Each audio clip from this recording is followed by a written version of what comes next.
نبی علیہ السلام نے تو قرآن تو بھی پڑھا ہی نہیں ہے، صرف خطبہ پڑھا۔ ان الحمد للہ نحمده ونستعینه ونستغفره ونعوذ باللہ من شرور انفسنا ومن سیئات اعمالنا من يهده الله فلا مضل له ومن يضلل فلا هادي له واشهد ان لا اله الا الله وحده لا شريك له واشهد ان محمدا عبده ورسوله۔ جناب کیا کیفیت طاری ہوگی اس بندے کے اوپر؟ اس نے کہا جی ذرا ایک بار دوبارہ مجھے سنائے۔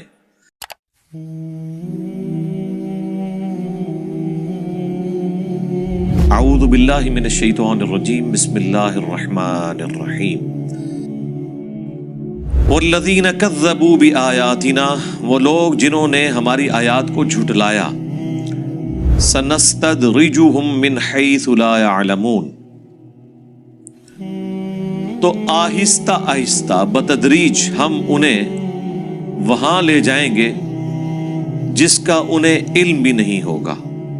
وَأُمْلِي لَهُمْ إِنَّ كَيْدِي مَتِينٌ، اور میں مہلت دیتا ہوں انہیں، بے شک میری خفیہ تدبیر بہت پختہ ہے۔ اس کے اندر دھمکی چھپی ہوئی ہے، جس کو ہم پنجابی میں بھی کہتے ہیں کہ تھیندے تھیندے بندہ تھین جاتا ہے۔ تو اللہ تعالیٰ فرما رہا ہے جو میں ڈھیل دیتا ہوں نا اپنے مخالفین کو کہ نبیوں کے مقابلے پہ اپنی چالیں ویسے ہی چلتی رہیں اور وہ اہل ایمان کو اس طریقے سے اذیت کا نشانہ بناتے رہیں اور بظاہر اس وقت ان کے اوپر کوئی عذاب نازل نہ ہو، ان کی زندگی خوشحالی کی گزر رہی ہو، تو یہ میری طرف سے ڈھیل ہوتی ہے اور آہستہ آہستہ میں ان کو ڈھیل دیتا دیتا وہاں تک لے آتا ہوں جہاں سے پوائنٹ آف نو ریٹرن ہے۔ یعنی یہ بڑا خطرناک معاملہ ہے۔ ختم اللہ علی قلوبہم وعلی سمعہم وعلی ابصارہم غشاوہ، یہ وہ چیز ہے، دلوں پر اللہ تعالیٰ کی طرف سے مور، آنکھوں پر، کانوں پر۔ اللہم لا تجعلنا منہم اللہم اہدنا فیمن ہدیت۔ اولم یتفکروا، کیا اب تک انہوں نے غور و تفکر نہیں کیا؟ ما بصاحبہم من جنہ، کہ ان کے جو صاحب ہیں یعنی رسول اللہ صلی اللہ علیہ وآلہ وسلم، جو ان کی طرف انہی میں سے پیغمبر بنا کے مبعوث کیے گئے ہیں، ان پر کوئی جنوں کا اثر نہیں ہے، وہ مجنون نہیں ہے، دیوانے نہیں ہیں۔ ان ہوا الا نذیر مبین، وہ تو نہیں ہے مگر کھلا ڈر سنانے والے۔ اب ظاہر ہے کہ یہ ماضی میں آلموسٹ 13 سال مکی دور کے موجود ہیں، اس کی بنیاد پہ یہ کہا جا رہا ہے کہ شروع میں جن لوگوں کو یہ وہم لاگ ہو گیا تھا کہ نبی علیہ السلام کے اوپر کوئی آسیب کے اثرات ہو گئے ہیں، تو اب تو ان کا یہ وہم اتر جانا چاہیے کہ 13 سال آپ کی زندگی کا ایک کریکٹر بھی اب ان کے سامنے اعلان نبوت کے بعد کا، پھر قرآن حکیم میں جو اللہ تعالیٰ کی طرف سے محکم دلائل پیش کیے گئے ہیں وہ بھی سامنے ہے کہ کوئی مجنون شخص تو اس طرح کی باتیں کر ہی نہیں سکتا۔ دنیا میں بھی جو شخص ذہنی توازن کھو بیٹھے یا اس کے اوپر کوئی آسیب کا اثر ہو جائے، جنات کا اثر ہو جائے، تو وہ کچھ عرصے میں ہی پتہ چل جاتا ہے کہ یہ بندہ، اس کا ذہنی توازن درست نہیں رہا یا اس کے اوپر کوئی ایسی چیز کا اثر ہو گیا جس کی وجہ سے وہ بہکی باتیں کر رہا ہے۔ لیکن 13 سال کے اندر ایسا کلام کہ شعراء اپنا کلام پھاڑ دیں، فصاحت اور بلاغت کے اندر کوئی شخص ایسے شخص کا مقابلہ نہ کر سکے۔ پھر حد تو حد، صحیح مسلم میں جو ضماد نامی ایک شخص تھا جو جھاڑ پھونک کیا کرتا تھا، عربی میں ضماد کہتے ہیں ضاد کے ساتھ، وہ مکے میں کہیں آیا تو لوگوں نے اسے مشورہ دیا کہ تم رسول اللہ کا علاج کر دو، محمد کا، ظاہر ہے وہ تو اللہ کا پیغمبر نہیں مانتے تھے۔ انہوں نے کہا کہ ٹھیک ہے مجھے لے چلو ان کے پاس، اور وہ نبی علیہ السلام کے پاس آیا اور عرض کی کہ میں علاج کرنا جانتا ہوں آسیب کا، جنات کا، تو اگر آپ چاہیں تو میں آپ کا علاج کر دیتا ہوں۔ بیسیکلی تو علاج کروانے آیا تھا وہ، اللہ نے اس کی قسمت میں ہدایت لکھی ہوئی تھی۔ تو رسول اللہ نے بھی اس بات کو کوئی نیگیٹو نہیں لیا، اس نے کہا کہ آپ بتائیں آپ کیا بات کرتے ہیں۔ تو نبی علیہ السلام نے تو قرآن تو بھی پڑھا ہی نہیں ہے، صرف خطبہ پڑھا۔ ان الحمد للہ نحمده ونستعینه ونستغفره ونعوذ باللہ من شرور انفسنا ومن سیئات اعمالنا من يهده الله فلا مضل له ومن يضلل فلا هادي له واشهد ان لا اله الا الله وحده لا شريك له واشهد ان محمدا عبده ورسوله۔ جناب کیا کیفیت طاری ہو گئی اس بندے کے اوپر۔ اس نے کہا جی ذرا ایک بار دوبارہ مجھے سنائے، تو نبی الاسلام نے یہی جب کلمات دوبارہ ریپیٹ کیے تو وہ کلمہ پڑھ کے مسلمان ہو گیا۔ کہ یہ جس شخص کے اوپر اس طرح کے اثرات ہوں وہ اس طرح کی باتیں نہیں کرتا ہے، تو بڑا یونیک کلام ہے۔ قرآن نہیں تھا، صرف رسول اللہ کی فصاحت اور بلاغت سنی اس نے۔ تو اب یہ سب کچھ دیکھنے کے بعد ایٹ لیسٹ ان لوگوں کو تو ایمان لے آنا چاہیے تھا جو نبی علیہ السلام کے مخالفین تھے، اور انہوں نے علاج کے لیے اپنی طرف سے ایک بڑا ایکسپرٹ آدمی بھیجا۔ وہ ایکسپرٹ قائل ہو گیا کہ بھائی میں اس فیلڈ کا ایکسپرٹ ہوں، یہ شخص مجنون نہیں ہے۔ جو مجنون آپ کو گمان کر رہے تھے ان کی تو وہ فیلڈ ہی نہیں تھی، وہ تو صرف گالی گلوچ تک تھے، اندازے لگا رہے تھے۔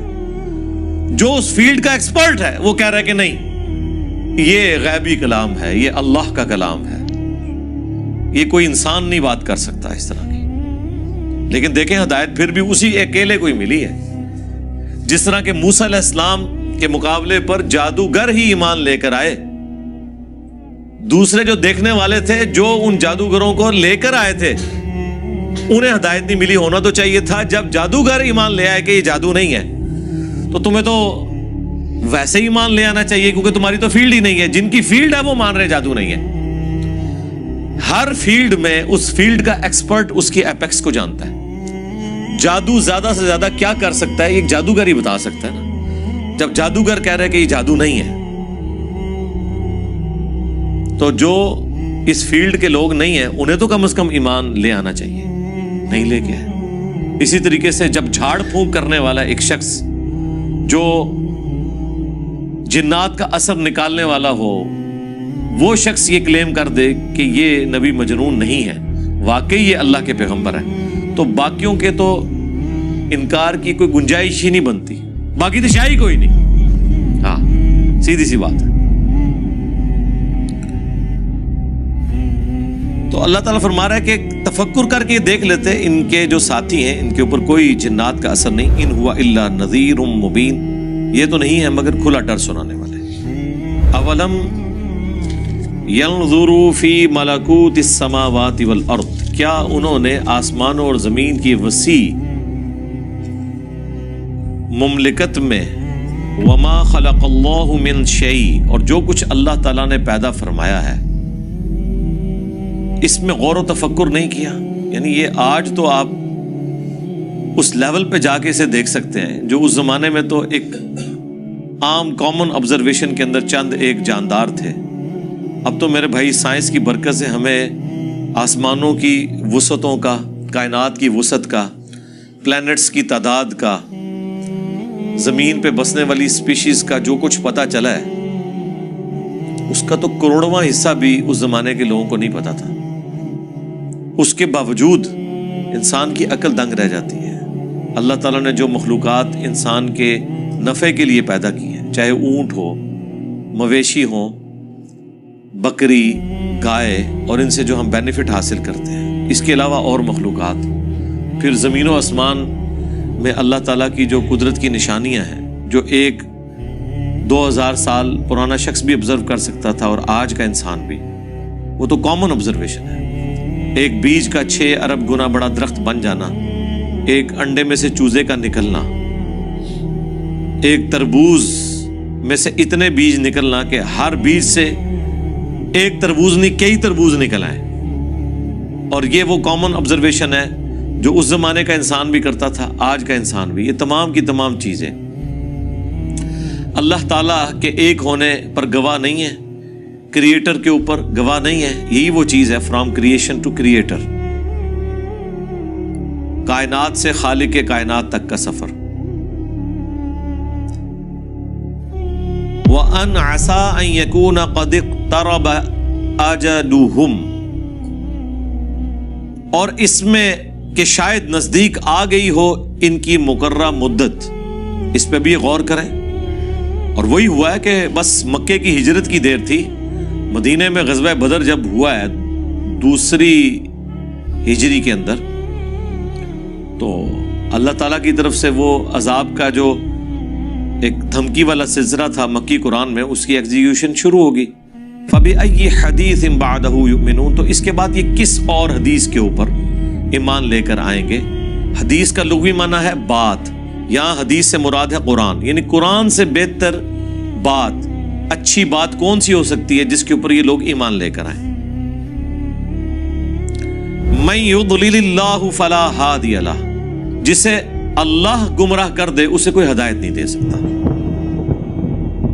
وَيَذَرُهُمْ فِي طُغْيَانِهِمْ يَعْمَهُونَ، اور پھر اللہ تعالیٰ رہنے دیتا ہے ایسے لوگوں کو کہ وہ اپنی گمراہی میں بھٹکتے رہتے ہیں. لیکن یہ یاد رکھیے گا، یہ انیشلی گمراہی کی مہر نہیں لگتی ہے.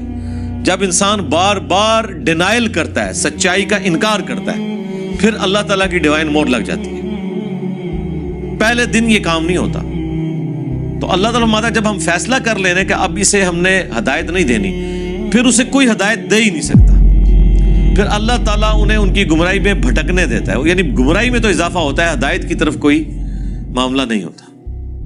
ربنا لا تزغ قلوبنا بعد اذ هديتنا وهب لنا من لدنك رحمة انك انت الوهاب. آمین.